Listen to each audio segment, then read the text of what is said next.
Thank you everyone for coming to this session, Sustaining Resistance, New Tactic in Transitional Solidarity Activism. So this session is going to be a bit different than the other sessions. It's going to be, the speakers are going to speak for less amount of time, because we also have more speakers in this session. But it's also based on kind of much more participation from you guys. So, you know, prepare your questions, prepare your ideas for now. Everyone has a thing to say, and we expect to hear it. So we will start with, you don't want? Okay, I'll wait for you till you get your thing. All right, so we will start with Sai Englert from the SOAS BDS campaign. He's a PhD student here at SOAS and involved in the academic boycott campaign that has been launched at SOAS here. And they each have 10 minutes to speak. So. Okay. Thank you. Thank you for coming to the session. I'm going to try to say a couple of things. So we've launched a campaign at SOAS for academic boycott, and I'm going to come back to the question of academic boycott. But I first want to take a general step backwards. I don't know if people have been involved in BDS work. Is kind of the groundwork for BDS set, or are there some people that don't know anything about BDS? If you don't know anything about BDS, now's the time to put your hand up. Yeah, okay, a couple of people, okay. So BDS means boycott, divestment and sanction, and is a call that was made by the Palestinian resistance in 2005. It was signed by 170 civil society organizations, and it made a call to the international community to boycott Israeli goods, Israeli companies, Israeli institutions, to divest from Israeli companies and from companies that made money out of the ongoing colonization and occupation of Palestine, and to call on countries to impose sanctions on Israel. It made three political demands: that of equal rights for Palestinians who live inside of the borders of the Israeli state, the end of the occupation of the West Bank in Gaza, and the right of return of the Palestinian refugees. I think BDS is important for a couple of reasons, partly because of those three demands, because what it did, I think in a very clever way, is that it raised the, or in an important way, clever kind of sounds bad, right? In a very important way, is that it unified the different demands of the Palestinian people. It started through those political demands to break the way in which Zionism segments and breaks off different sections of the Palestinian people. So it was to raise a series of demands that brought back the unity of the suffering of the people of Palestine, which was to say that the occupation, the inequality, and refugees all came from the same problem, had the same roots, and were not different political questions, but were all at the heart of the political project of Zionism and the Israeli state. The second importance of BDS was that it raised a practical way in which the solidarity movement could offer solidarity. It's an extremely simple, in a sense, demand, and as we'll come to, perhaps not so simple, but in a sense, in the way it's being put out, it's fairly simple. You march for Palestine, you express great solidarity with the people of Palestine, you talk about Palestine very often, etc. Here is something simple that you need to do in every institution you're a member of, in every workplace, in every community. Here are these simple principles to fight for in order to give us solidarity, and to start putting pressure on your own government and on the Israeli government.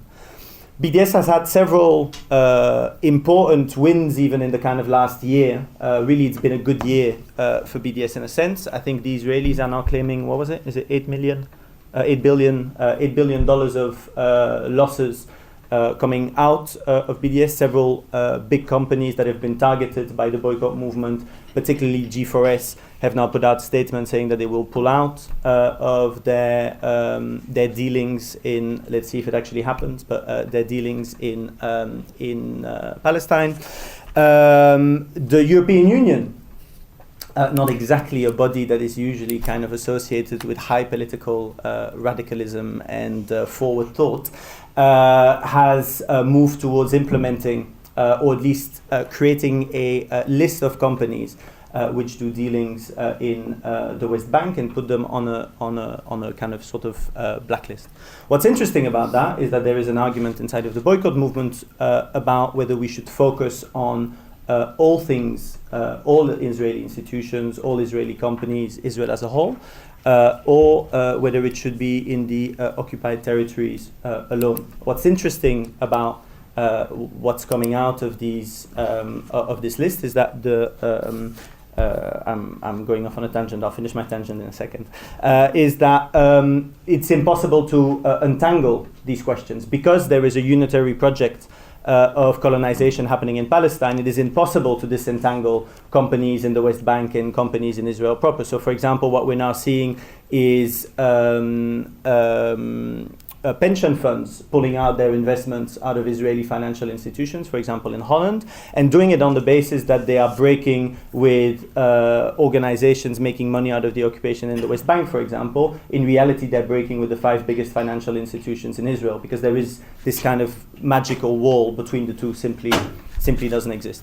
So what is the particular campaign we're talking about here? We've launched a campaign here at SOAS on academic boycott. And this is interesting on several levels. On the first level, it's interesting because SOAS was one of the first, and the SOAS Palestine Society, the SOAS Students' Union, was one of the first students' unions to endorse the call for BDS when it was made internationally very early on. It accepted the call. The kind of institutions of the Students' Union, etc., are all free of Israeli products, etc. But when we started making an actual detailed research of what the different links were with other institutions, we found that there was a link between SOAS and the Hebrew University in Jerusalem. Now, the academic boycott in itself is raising an interesting question. It is raising a fundamental question, I think, in a university, which is people are saying, what about intellectual freedom? What about academic freedom? What about the right to exchange ideas? There's 2 things I think that are important, 3 things that are important, and I promise I'll finish there, that are being raised by this. The first one is that it's not solely related to Palestine. This raises an important question about how we approach academia and the institutions in which we work and study.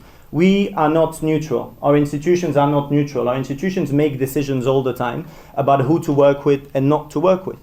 Not implementing an academic boycott, not severing institutional ties between Israeli universities and British universities is just as political a decision as is severing them. It is raising an argument inside of the academia that we are making political decisions all the time, and that academic freedom is exactly that. It is our right to make those political decisions, to make them collectively, and make them in line with what we consider to be our ethical and political priorities. The second one is that an argument that is being raised is the kind of the danger of those I'm sure you feel deafening voices of Israel, which are critical of their governments, that are non-stop fighting for the end of settler colonialism in Palestine, which are tearing down the apartheid system from within. And people are very concerned that these voices will be silenced. There is a simple answer to this. The question is not to boycott academics, it is not to boycott individuals, it is not to stop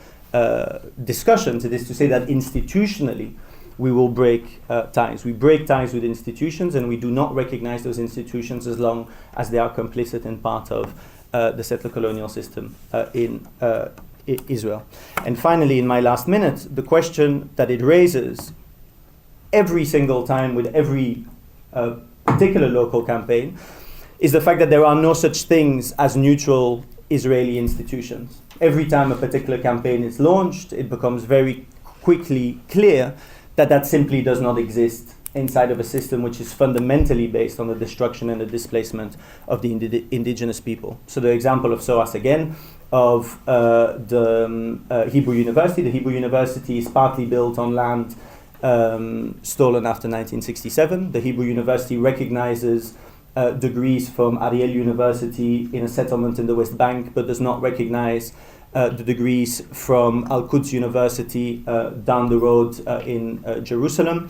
The Hebrew University put a statement out during the last massacre in Gaza that it needed to be part of the war effort, and that therefore it would help its warrior students by cutting their fees, giving them all sorts of economic and academic support. It has particular courses that it runs for Shin Bet officers, the internal secret services, which are regularly caught into torture cases inside of Palestinians, etc., etc., etc. These institutions are not neutral, and so the call that we're making at SOAS, and that everybody at SOAS will be allowed to vote for between the 23rd and the 27th of February, students, staff members, non-academic staff, etc., is a simple one, which is to say, as people that make up this institution, people that work for it, people that receive degrees from it, people that associate their name to it, we refuse to, by extension, be associated to those practices and to those institutions. It's a simple call. It's one, surprisingly, sometimes people seem to find very uncomfortable and difficult to make beyond the abstraction of solidarity with Palestine, but in an actual practical way. But it's one that we're moving towards at SOAS. I'll say one last thing before the chair attacks me, which is that on the Wednesday of the referendum, which will be the 25th at 1 p.m. We are inviting everybody to come along to a solidarity rally to raise the question that BDS and academic boycott won't be limited to SOAS. It's not just a local question, it's one that we have to roll out in every single institution and workplace, and so I hope to see you all there. Thank you. Thanks, Sai. Now we will hear from John, who's a PhD candidate at the University of Birmingham and a founder of Bahrain, of BahrainWatch. Not quite a founder, but yeah. No? So, yeah, it says you're a founder. So. I've been upgraded. Yeah. So I'm going to say a few words about BahrainWatch and the sort of work we do. And a question that's come up over the past sort of couple of days from the audience around Bahrain has been, what can we in Britain do to sort of help? And some of the sort of projects I want to talk about is stuff, although we've been doing it in relationship to Bahrain, they're very transnational, they involve lots of different countries and companies, but also the way in which we've been working, I think, is very applicable to other countries and other situations. So BahrainWatch is often described as a London-based human rights organisation in the media, but basically not a single word of that is correct. It was founded in 2012, so a year after the uprising, by members who were based in Britain, Bahrain, America and Pakistan. And we've since expanded to 9 members, and we've got 4 assistant researchers. And it's basically a sort of digital collective. And we're focused on sort of research and advocacy with a particular sort of anchor towards fostering sort of transparency and creating the sort of the spaces and the political and strategic interventions to support those who are sort of struggling for human rights, democracy, and so forth, and free expression in Bahrain. And I'm going to give some examples, but just to sort of carry on thinking about me. I'm a white British guy who had no connection with Bahrain before, and I think it's important to say that I'm very conscious of the role of someone like me in solidarity movements in other countries, particularly where my own country has got deep complicity, and also as someone who's a PhD student, working towards being an academic. The academic space is, built on structures of sort of like white power and patriarchal privilege, which it's an easy route. Like I found it quite often, people will try to describe me as like a Bahrain expert or even a Middle East expert, and it's ridiculous. Like I don't speak Arabic, I'm learning, but it's like, but I think again, like as someone who's working as a solidarity activist, it's really conscious to sort of like think of solidarity as also the necessary recognition of your own position in these struggles. And yeah, so in terms of BahrainWatch's work, we're project based basically. So we sort of tend to sort of release maybe about 2 different projects a year, which means we spend quite a lot of time on the research for them, but also sort of thinking about the output, like what is strategically we're trying to do with this. So one of the first things we did was called PR Watch, and that was logging the different Western PR companies that have been hired by the Bahrain government to promote them basically throughout 2011 and beyond. And we launched the project in the summer of 2012, and at that time we found that the Bahrain government spent about $33 million on Western PR firms that are mostly based in London and Washington to spin certain lines, so sort of to deny the attacks on medics had happened, or to put out the sectarian framing that Mariam was talking about this morning. And it was a good intervention, because we didn't just sort of like say, hey, there's these PR companies that are doing bad things. We actually sort of pulled out all of the sort of the records and the documentation we could find. So it gave it a sort of a solid credibility as far as like the media was concerned, but also other organizations picked it up. So it kind of got that figure of the fact that, Bahrain's spending these millions on trying to spin its message, and it helped create the space for a sort of, a more objective and a sort of counter-narrative to sort of like emerge. Because media were very conscious that if they were sort of just parroting PR press releases, which they had been doing, they were going to get put under the spotlight for it. And since that time, the regime itself is not relying anymore as heavily as it was on PR companies. It's sort of developing different strategies, but it's still, the current figure is now they've spent over $50 million in the last 4 years. A second thing we've been very heavily involved in and are going to get increasingly involved in is around digital security. And this sort of slightly came a bit by chance. My colleague Ala Shahabi, who's speaking later, was sent an email from a journalist posing, or someone posing as an Al Jazeera journalist. And it had an attachment in it. And that attachment was actually contained spyware made by a British-German company called Gamma. And had she downloaded it and had it on her phone or her computer, it would have turned them into sort of roving microphones. The webcam would have been on. She would have been monitored throughout what she was doing. But she had the sort of foresight to sort of forward it to another colleague who was able to unpick what this attachment was. And it was the first time a specimen of this particular company's spyware had been caught in the wild. And with the great kind of like skills that he and others have, was able to unravel and not just see that, sort of prove that it was actually running from within the Bahrain government. So it was the Bahrain government that was sending this out, but also seeing the other computers across the world that were communicating within this network of spyware. So unraveling sort of about 39 or 38 different countries that were running this spyware. And because it was a British company involved, it should have required licensing exports, and that didn't happen. So there was this whole kind of like challenge then went on with the company. And I don't think Sue was involved in this, but this was again where we've drawn on legal expertise and support and intervention. So we had a legal challenge against Her Majesty's Revenue and Customs, which we were successful in, basically proving that saying that they were efficient in their scrutiny. And more recently, we've been able to identify 3 Bahraini activists who are based in London who had their computers spied on through Bahrain.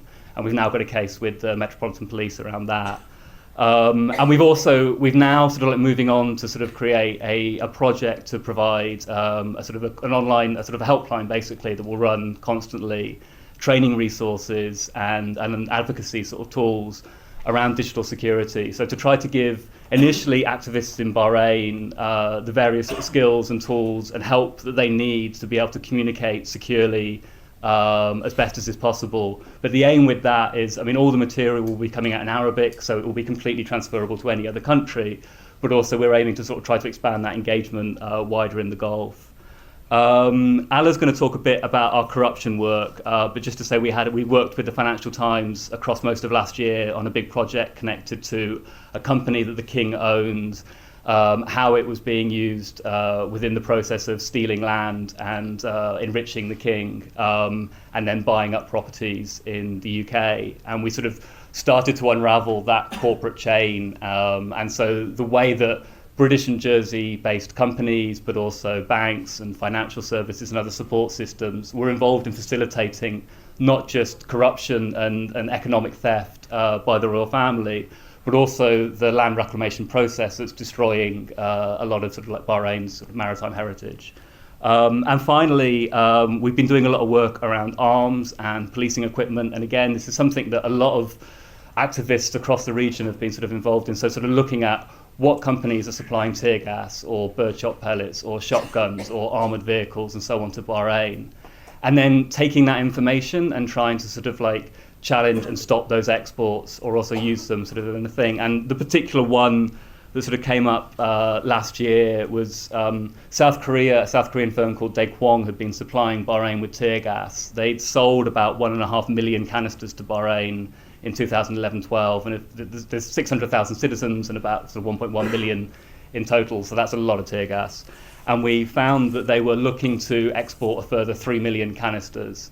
So we launched a campaign called Stop the Shipment. We worked with organisations like CAT. We had the sort of support of lawyers like Sue and others. And we also had great support in South Korea, a coalition of 32 NGOs and union groups worked on this campaign, and we successfully stopped the shipment in January last year. Since then, the same company was looking to export about 1.8 million canisters to Turkey. This has been ongoing for the last few months, so we've been sort of trying to reach out and provide solidarity and support to the Turkish activists working on this. And the latest that I've heard is not only is the shipment to Turkey now being stopped, police then got involved in investigating the company in South Korea, and it was shut down a few days ago. So that's...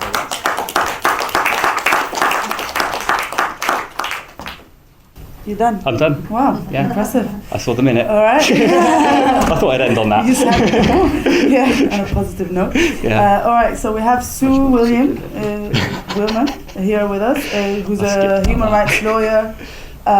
You can say your firm, because I can't read your handwriting, in London, who's working with Bahraini activists on the prosecution of Prince Nasser of Bahrain.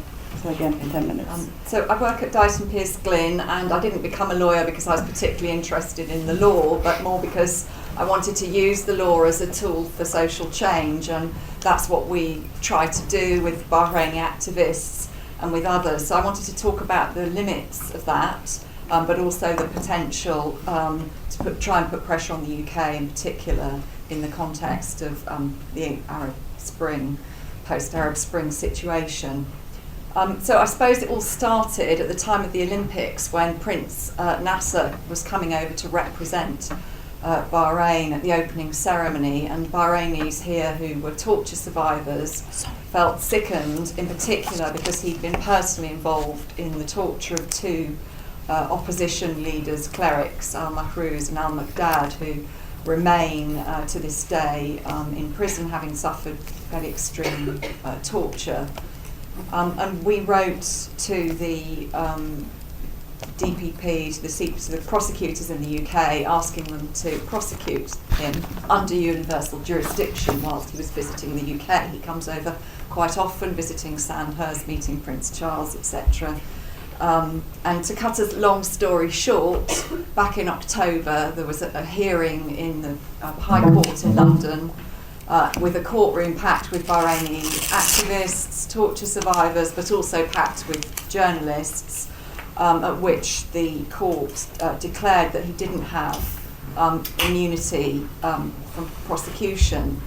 And that was only a very tiny step, but it led to quite a lot of coverage in the international media, BBC, etc. And so it really gave some encouragement to the kind of situation that Mariam Al-Khawaja was talking about this morning, where the uprising is faced with £50 million media campaign and all the wealth of the royal family. Other tactics that we've tried to use are OECD complaints. That's a complaint that you can use against a corporation. If the corporation is based in Britain, you make a complaint to what's called the national contact point in Britain.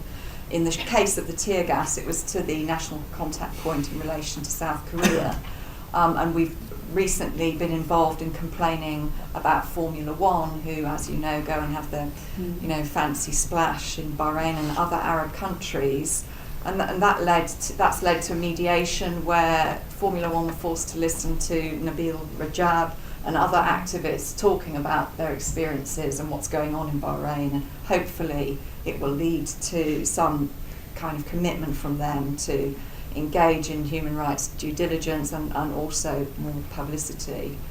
Someone mentioned this morning about the UAE 94.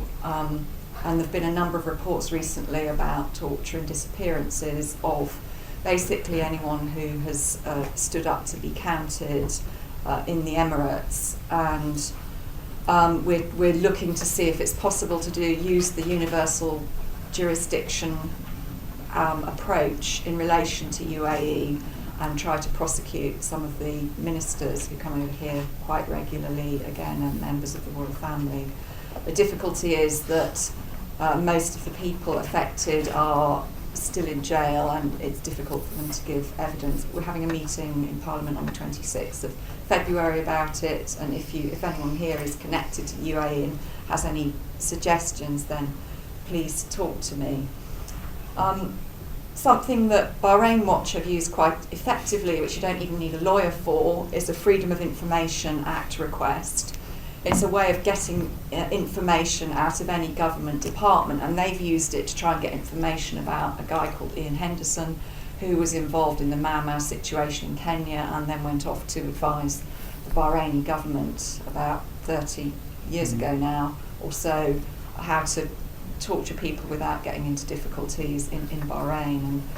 And steps were made later on to try and prosecute him. He's now dead, but we're still trying to uncover the role of the British, the role of the royal family at that time. And so we have, I think on the 9th or 10th of March, there's a tribunal coming up at which the FCO will be present, and BahrainWatch, or a member of BahrainWatch is the client, to try and get some more information out about communications between the Foreign Office and Ian Henderson and others. In relation to Sudan, it's very well known the activities of the genocidal regime, but less well known that the UK has given £2 to £3 million assistance to the Sudanese armed forces in the last 2 or 3 years to do some kind of human rights training. The officers from the SAF come over to the UK and go and visit Sandhurst and places like that. And there's also training provided in Khartoum for the military there, and that's come out through journalists doing Freedom of Information Act requests. And we've tried to attack it through some human rights guidance of the FCO, known as the Overseas Security and Justice Assistance.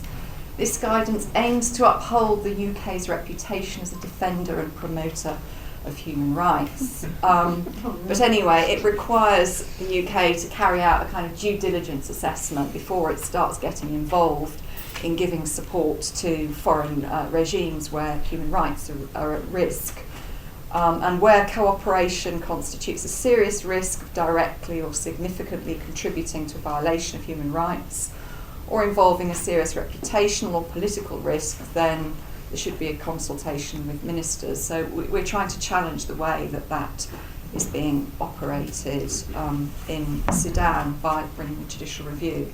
Of course, the limits are that a judicial review is expensive and there's a risk of costs. In some cases, as in the case of Bahraini Prince, it's possible to use someone who's affected. We kept the person anonymous in that case and we called them FF in memory of February the 14th, the starting date of the revolution. And of course we can't expect courts or judges to be achieving the kind of things that we need to achieve politically. But the court cases do interest the press and get a lot of media coverage, and also they interest politicians and are a way of putting more pressure on them. So the final case that I'd like to mention is, I think there was something in the press last week about having the UK having a kill list in relation to Iraq. So if anyone has any contacts with activists in Baghdad, please talk to me. The only reason this works is because of collaborations, and my life has really been enriched in the past 2 or 3 years by working with Arab Spring activists and the Bahraini activists. So I guess now it's over to you and to the networks that you're involved in to think about whether there are ways that you can use the law strategically to support your struggle. Cool. Thank you.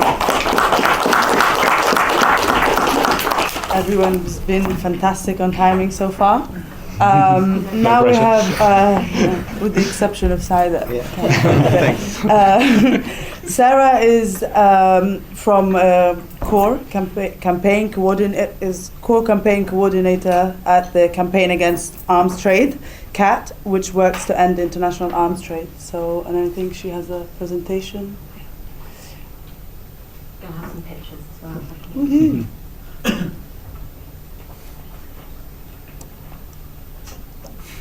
This will do, won't it? Should know how to use them as well. So it's quite obvious what Campaign Against Arms Trade does. But we're based in the UK, so we're focused on global arms trade, but we're based in the UK. The UK is a major player, so our focus is UK arms sales and what the UK government does to support them. And I was asked to think about how our struggles are connected. and unfortunately they're very connected because we're complicit in the repression that takes place elsewhere when the tools for that repression are made here.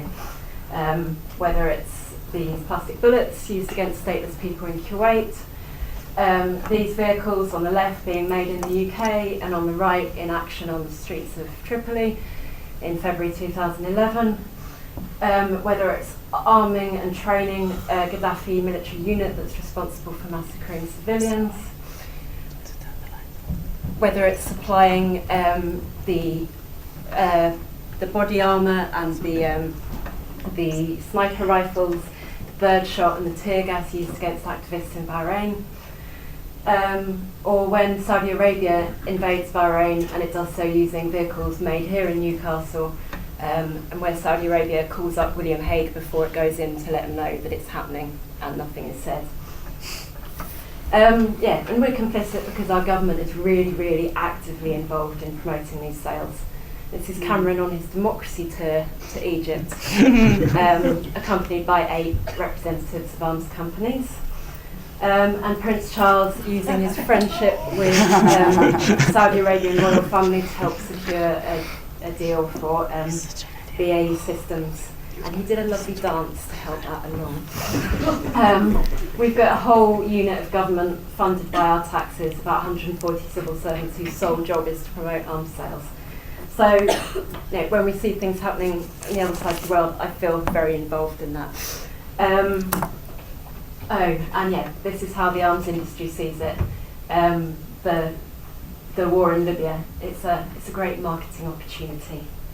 So how has the UK government supported the democracy movement since February 2011? This is what it's done in Bahrain. Massive increase in arms sales. Same picture we see in Egypt and Saudi Arabia.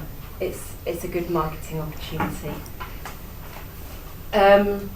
So most importantly, what can we actually do to try and tackle this and deal with the fact that we're complicit in it?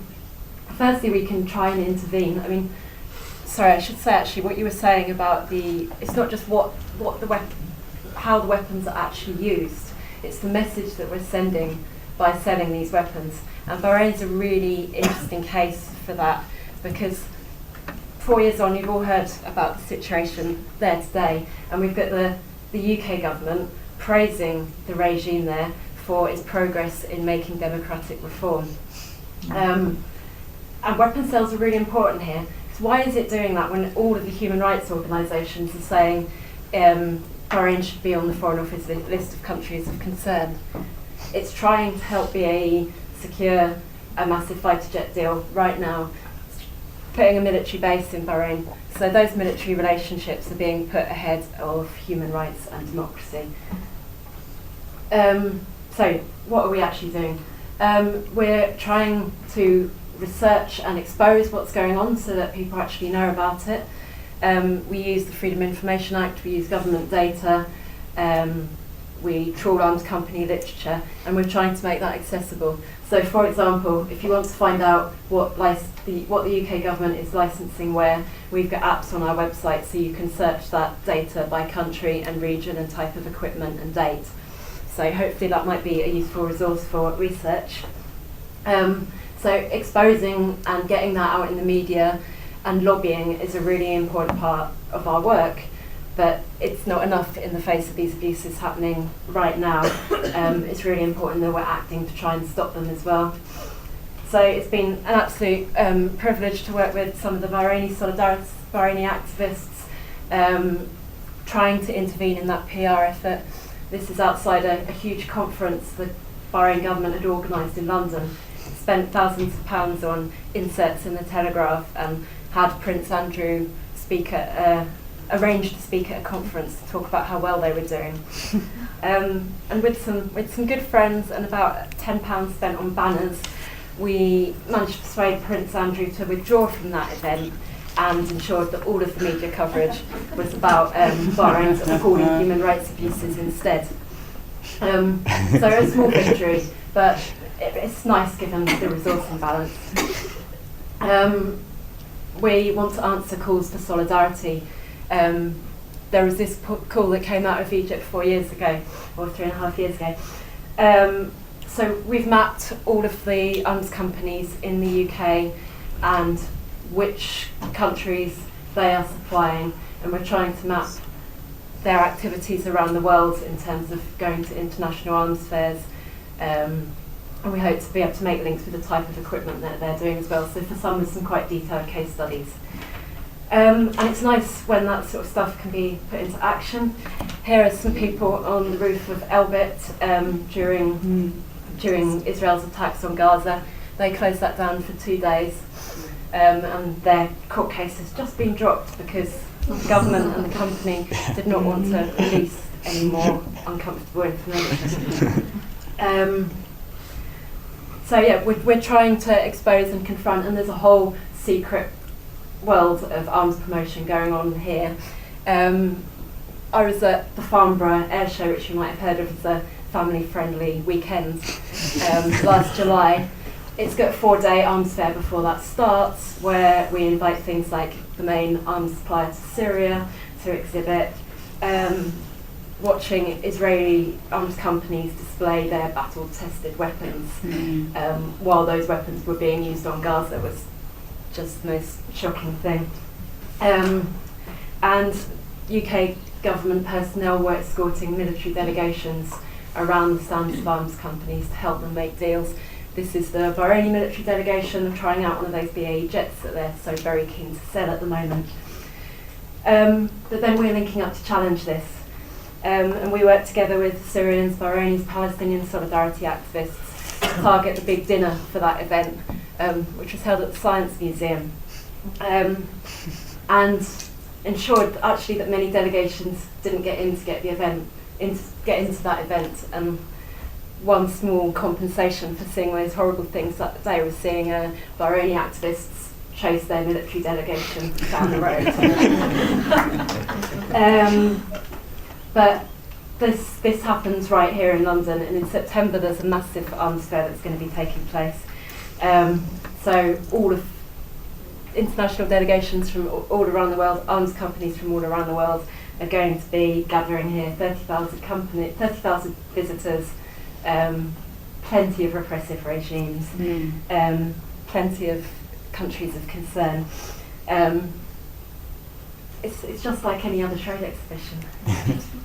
And our government will be there talking to these military delegations and pushing sales.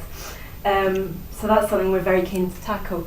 It's selling all the kit that's being used. I mean, this is some of the tear gas that we've seen all over the Arab world on display here in London. So we're trying to put our bodies in the way of this as well as expose what's happening.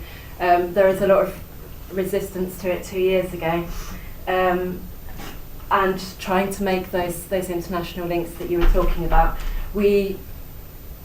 Last year we impeded the setup somewhat. We'd like to make it bigger this year, and we'd like to make it global. And one thing that was nice was seeing what we did here in the UK last year repeated a month later when the arms dealers moved on to South Korea. So this is where those links that we're making can get exciting. And you mentioned the tear gas links that we've been making as well. There's plans for resistance to at least 4 international arms fairs this year, and for international solidarity visits and skill sharing, and actions to impede them. So just some of these actions and interventions that we make are quite small, but I did feel quite a lot of hope when we've been making these links. People from different countries, people from the suppliers, able to work together, stop sales, get in the way of those sales. And the really nice thing South Koreans said was that they wanted the arms dealers and governments to know that we are everywhere. And I think that's a good start.